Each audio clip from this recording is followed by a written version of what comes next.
बिस्मिल्लाहिर्रहमानिर्रहीम। अस्सलाम वालेकुम मेरे प्यारे viewers. Recipe of the day में मैं आज आपके लिए लेके आई हूँ बीफ निहारी की रेसिपी। जैसे कि आप जानते हैं कि बकरा ईद आने वाली है, तो बकरा ईद की मुनासबत से ये स्पेशल बीफ निहारी की रेसिपी है आपके लिए। तो हम बीफ निहारी भी हम बना सकते हैं मटन में, जैसे आप लोग चाहें ईद के मौके पे बनाएं, गेस्ट आएँ तो उस मौके पे बनाएं। चिकन के साथ भी इसको बनाया जा सकता है।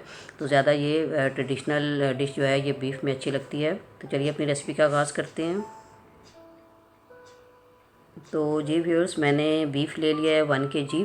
तो ये मैंने स्पेशल बीफ निहारी के लिए बनवाया है। तो ये बीफ है, इसको हम बोंग का गोश्त कहते हैं। जब आप कसाब के पास जाएं तो उसे कहें बोंग का गोश्त बना के दे, और साथ में एक हड्डी और नली वाली उसको साथ शामिल करें। और इसको मैंने बॉयल कर लिया है, इसका यखनी इसकी अलग कर लिया है और गोश्त अलग कर लिया है। और अब एक मैंने कढ़ाई लिया और उसमें मैंने ऑयल यूज़ किया। ऑयल में यहाँ यूज़ कर रही हूँ मस्टर्ड ऑयल। तो मस्टर्ड ऑयल में कुकिंग करती हूँ ज़्यादातर। तो उसमें प्याज मैंने लिया है, प्याज स्लाइसेस, उसको हम गोल्डन ब्राउन कर लेंगे। 1 किलो गोश्त के हिसाब से मैंने 3 दरमियाने साइज़ की प्याज लेके उसको ब्राउन कर लिया है। अब प्याज को ऑयल में से अलग कर लेंगे और उसको अलग रख लेंगे। और बकिया ऑयल में लहसुन और अदरक का पेस्ट शामिल करते हैं। लहसुन और अदरक का पेस्ट मैंने लिया है 2 टेबल स्पून, 2 खाने के चम्मच। तो इसको हल्का सा फ्राई करके फिर हम इसमें जो है गोश्त इसमें शामिल कर देंगे। गोश्त मैंने प्रेशर कुकर में बॉईल कर लिया था, तकरीबन इसको 25 मिनट्स इनको दे के अच्छे से जो है गला हुआ है, नरम गोश्त है, तो ताकि हमें आगे गलाने की झंझट ना रहे। और जब गोश्त अच्छे से भुन जाएगा, इसका कलर चेंज हो जाएगा, तो फिर हम इसमें शामिल करेंगे नहरी मसाला। नहरी मसाला डाल के इसकी हल्की सी भुनाई करेंगे।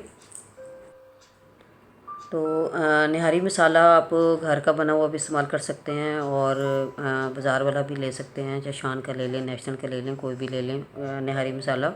तो घर के मसालों को भी आप एक साथ पीस के तो वो नहारी मसाला उसको तैयार किया जा सकता है। तो नहारी मसाला की भी रेसिपी आपको यूट्यूब पे भी आसानी से मिल सकती है। अच्छा, उसके बाद मैंने अब इसमें जो प्याज ब्राउन किया हुआ निकाला था, उसमें 1 कप दही मिला के उसको ब्लेंड कर लिया है। और अब इसको मैंने दही इसमें शामिल किया है, दही प्याज वाला, और उसके साथ इसको इसकी भुनाई कर लेंगे। और जब दही का पानी अच्छे से, उस वक्त तक इसको पकाएंगे जब तक दही का पानी अच्छे से खुश्क ना हो जाए। दही का पानी जो है वो खुश्क हो गया है।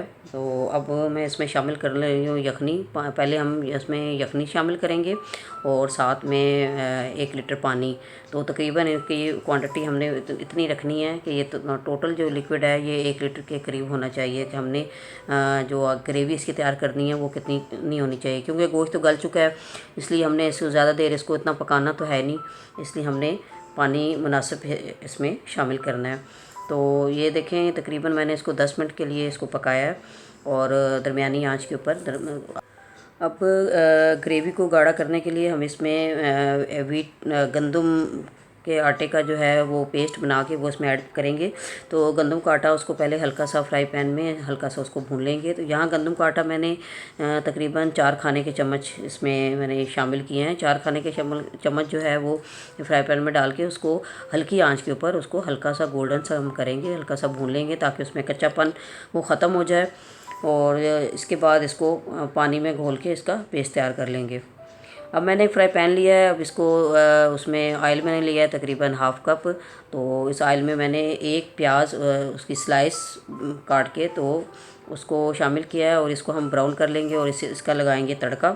तो जब तक हमारा जो हमने प्याज रखा है ये ब्राउन हो रहा है, तो हम साथ ही आटे का जो घोल है, जो उसमें पेस्ट बनाना है, जो हमने निहारी में डालना है, उसको गाढ़ा करने के लिए हम साथ साथ उसको तैयार कर लेते हैं। तो इसमें मैंने पानी शामिल करके तो उसको फोक की मदद से इसका पेस्ट तैयार कर रही हूँ।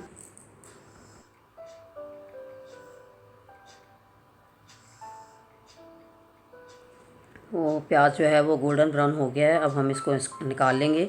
और अब उसके बाद हमने कढ़ाई दोबारा रखी है चूल्हे पे और अब इसमें जो घोल बना के रखा है पेस्ट वो इसको इसमें शामिल करेंगे और थोड़ा थोड़ा डालते जाएंगे, साथ साथ मुसलसल हम चम्मच चलाते जाएंगे ताकि गुठलियाँ ना बने। और इस तरीके से करके जितना हमने गाढ़ा रखना है इसको उतना हम इसमें घोल शामिल करेंगे। और ये यहाँ देख सकते हैं कि इसका जो गोश्त है वो उसकी गिलावट कितनी है, उसकी गिलावट आप चेक कर सकते हैं। तो बहुत अच्छे से गोश्त भी गल गया है, बहुत उम्दा गला है। और अब मैंने जो घी निकाला था प्याज फ्राई करके उसमें मैंने 1 चम्मच नहरी का मसाला उसमें शामिल करके तो उसको मैंने इस तड़के में इस तरह से डाला है। और इसको बिल्कुल हल्की सी आंच पे सिर्फ इसको हम चंद सेकंड के लिए 30 सेकंड 50 सेकंड के लिए इसको हम हल्की आंच पे रखेंगे। और फिर उसके बाद हम चूल्हा बंद कर देंगे और जैसे ही जाके घी जो है वो आ जाए ऊपर आ जाए, उसको हम सर्विंग के लिए निकालते हैं।